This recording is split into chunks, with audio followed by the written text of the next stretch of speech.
Bienvenue Virginie et Yves.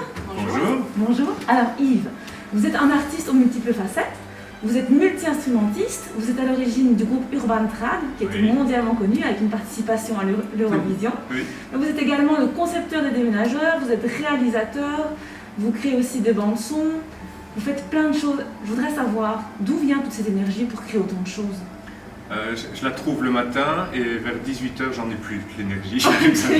L'énergie, j'adore ça, je suis un curieux plutôt de technologie et de choses comme ça. Et puis ça vient souvent par le fait que, la musique ça c'est une passion depuis que je suis tout petit. Et pour tout ce qui est l'image, c'est aussi parce que par mon métier j'ai dû faire beaucoup de promos et d'écrire des textes, de faire des textes pour des scénarios ou pour des choses qu'on voulait communiquer avec les déménageurs, notamment avec Urban Trad à l'époque. Et donc j'ai appris la vidéo moi-même pour le faire et puis je me suis vraiment pris de passion pour ça. Ouais.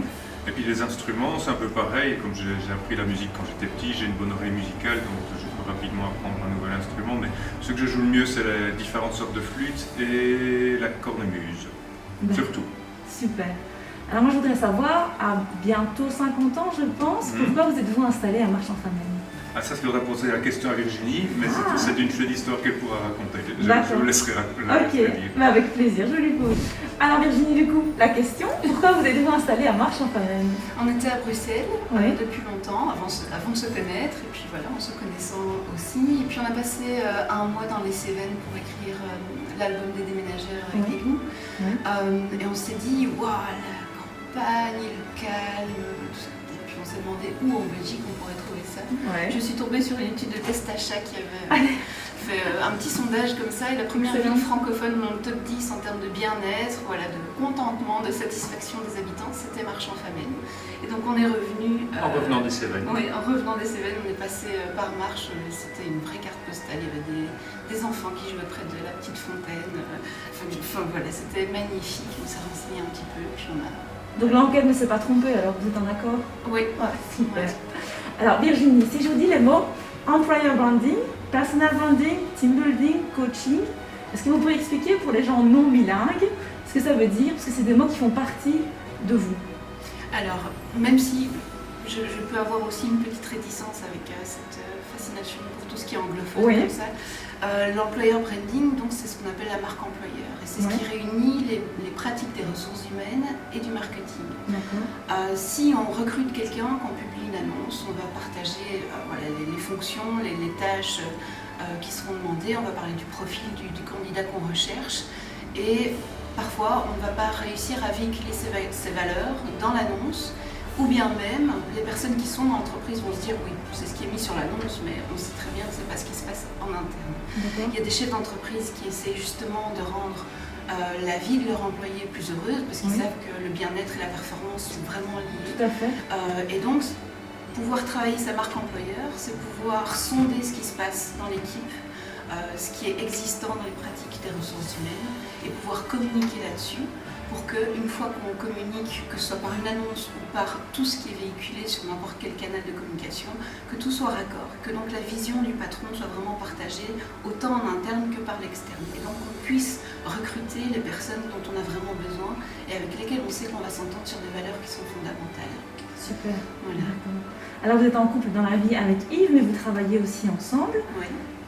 Que faites-vous concrètement aux côtés de Yves? Je donne souvent le même exemple. Quand on a créé la petite aventure, Yves m'a dit je veux un spectacle qui commence avec un ourson vert. Il y a un ourson vert sur la scène. D'accord. Et je lui dis mais pourquoi est-il là? Et qu'est-ce qu'on va dire? Et quel message on veut faire passer aux parents, aux enfants, etc. Je pense qu'on est très complémentaires là-dessus. Yves est un génie de la mélodie, il trouve les gens qu'il faut. Il y a vraiment toute cette dynamique que Yves apporte, et puis moi j'ai l'impression de venir et de pouvoir arrondir dans les angles ou bien de rajouter des couches dans le propos. Pour la vidéo, pareil, le scénario. Mais Virginie elle a une vision vraiment globale de se dire, de pouvoir même aller jusqu'à est-ce que vous avez vraiment besoin d'une vidéo? C'est quoi votre but? Et de voir vraiment les choses dans un ensemble, ça c'est son génie à elle, puisqu'on utilise le mot. On s'envoie des fleurs. C'est magnifique, une belle équipe, c'est top. Merci beaucoup.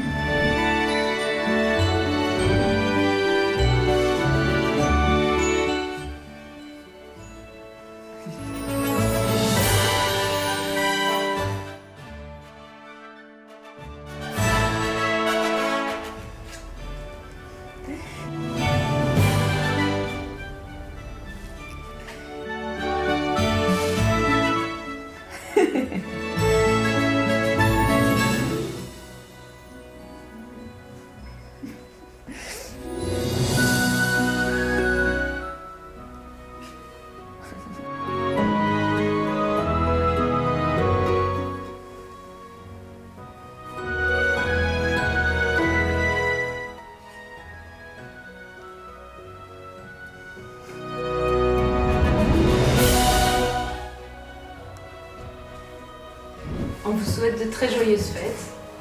Très joyeuses, une bonne fin d'année, un bon mois de janvier. Et on vous invite aussi à aller voir sur la page des déménageurs, je crois que le lien sera sur l'écran, parce qu'on organise notre premier concert en streaming à partir du 26 à 11h et ce sera disponible pendant un mois. Bye bye.